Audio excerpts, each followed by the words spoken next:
High বন্ধুরা, তোমরা সবাই কেমন আছো? আশা করি ভালো আছো। আর এই দুদিন শরীরটা আমার প্রচণ্ড খারাপ, একদম ভালো লাগছিল না।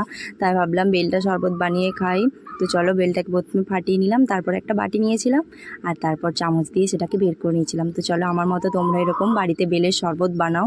বেলের শরবত খুব উপকার পাওয়া যায়। তো চলো দেখো আমি কিভাবে বানাচ্ছি। তো তারপর আমি বেলটাকে চামচ দিয়ে বের করে নিলাম। তো নেওয়ার পরে হাত দিয়ে একটু দলে নিলাম। তো দলে নেওয়ার পরে তাতে দিয়ে দিলাম জল, আর জলটা দেওয়ার পরে তারপরে সেটাকে আবার ঘেটে নিলাম। ঘেটে নেওয়ার পরে আমি সেই দানাগুলো একটু ওপর থেকে পরিষ্কার করে নিচ্ছিলাম, যাতে দানা না যায়। তারপর দিয়ে দিলাম চিনি, তারপর ভালো করে সেটাকে ফাটিয়ে নিলাম। তো ফাটিয়ে নেওয়ার পরে আমার শরবতটা প্রায় রেডি। তো তারপরে আমি দেখো হাতাতে করে গ্লাসে তুলছিলাম। তারপর দিয়ে দিলাম ওপর থেকে পুদিনা পাতা। তো আমার বেলের শরবত রেডি হয়ে গেছে। তারপর দিলাম মাকে আর সোনাইকে খেতে।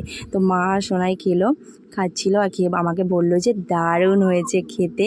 আর দেখো তারপর ভাবলাম আমিও টেস্ট করি, সত্যিই তাই, আমিও খেলে একদম দারুণ হয়েছে খেতে। চলো, আমার ভিডিওটা ভালো লাগলে লাইক কমেন্ট শেয়ার করো। চলো, টাটা, বাই।